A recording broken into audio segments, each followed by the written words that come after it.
Hey everybody, it's Master Gallengeist here, bringing you my review for Punisher issue 228, and this was a pretty good conclusion to Frank being in the War Machine armor, and we got a good showdown between him and Tony Stark. Now, granted, it wasn't kind of as big as I would have liked it to have been, but there were other things going on, so it wasn't a full-on kind of armored blowout. So, even though it didn't go as big as I'd liked, I still liked what they did in this issue.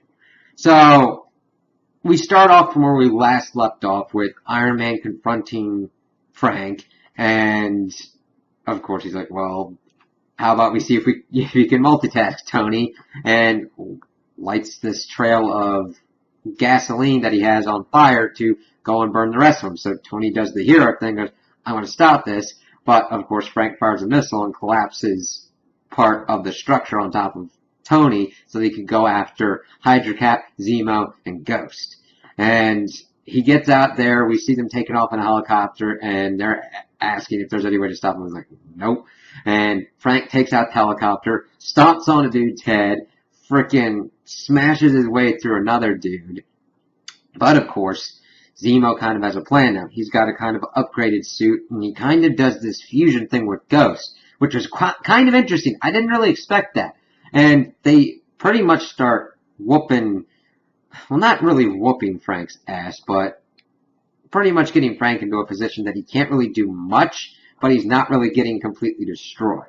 And Zemo's talking and trying to figure out why Hydra Cat thought that Frank would make a good addition to Hydra. And figuring out that it's his determination. Seeing what he has been able to do with the suit, with an expanded arsenal. Because Frank is a determined individual. He believes that his brand of justice will punish everyone involved, and that eventually it'll come to the point that he will be punished as well, as we've seen in like Cosmic Ghost Rider. It's that kind of thing. He is willing to do these horrendous means if it gets to the end of kind of a just and fair society, even if that means he has to be the last one taken out.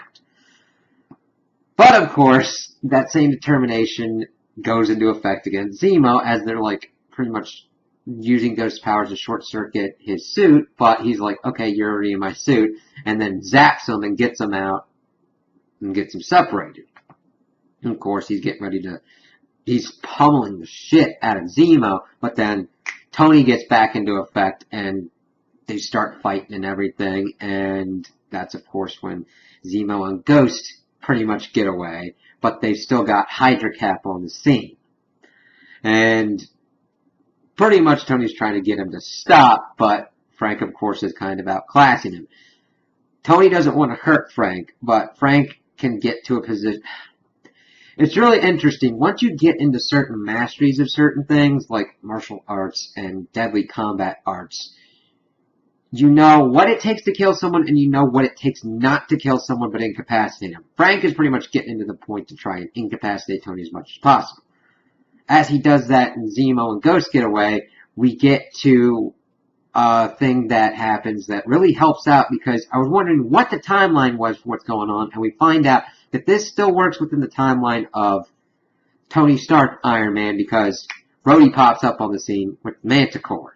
And Frank, of course, tries to do some stuff, and his suit goes, no damage, ineffective against target. It's like, oh crap. And the Manticore stomps on him, and he's like, do I know you? And it's like, oh, Colonel Rhodes and Lieutenant Frank.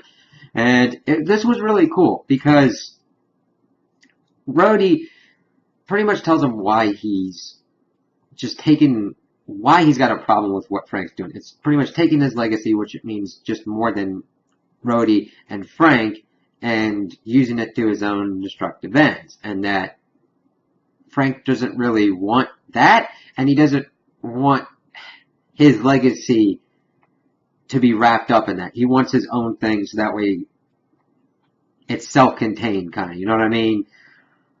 So he, of course, voluntarily gives up the suit because he understands what Rhodey's saying, and then he gets arrested by Fury, and Hydra Cap gets arrested as well, and Hydra Cap's talking about that they've got plans as well. So I was like, ooh, okay, that's interesting. And still keeps extending an offer to Frank. And, of course, Fury takes this time to admonish Frank as they're putting him away and saying, listen, I liked you, Frank. We could have done real good work together. And even Rhodey's kind of understanding what Fury's doing because he's like, it's kind of interesting. Oh, you didn't know that he tried to start a nuclear war and everything? Yeah, it's kind of interesting. Now we got my suit, huh? And even Rhodey kind of knows that it's under some strange circumstances. But as Frank's being led away and Fury's kind of admonishing him, saying you should have been a team player, it's interesting because I understand that Fury's usual goals are to protect the world at all costs. But within this effect, he was trying to keep his hands as clean as possible. And he wanted kind of Frank to be the fall guy. Like, if anything went wrong, it's on Frank, not on him. And you can see that starting to really rub people the wrong way. Rhodey understands it and it's rubbing him the wrong way. Frank understands it, saying, like, well, this is considered a win. He's like, listen, about like 2 dozen guards were killed within the riot by Hydra. Zemo and Ghost got away, and Hydra Cap's still alive. That's why I'm not on your team. And then Fury's like, I fucking hate that guy. I'm not liking you too much either myself. So Frank is getting carted away, but that's kind of the end to the War Machine part. And then we get our setup for the next arc where Frank just keeps continuing against Hydra because their GPS of the guards in the armored vehicle have been messed with. And who shows up to help Frank out? Natasha and Buffy. So I think this was a really great way to end the War Machine arc and set up for continuing Frank's crusade against Hydra now, which I think is a great way to deal with the fallout of Secret Empire and the actions that Frank took in that. So I think that they did a pretty good job with this arc, and I was really glad that I read this. So those are my opinions on the issue. Tell me what you guys think in the comments below. If you liked it, if you didn't like it, if you agree with me, if you disagree with me. Also like and subscribe, and I hope you have a good day.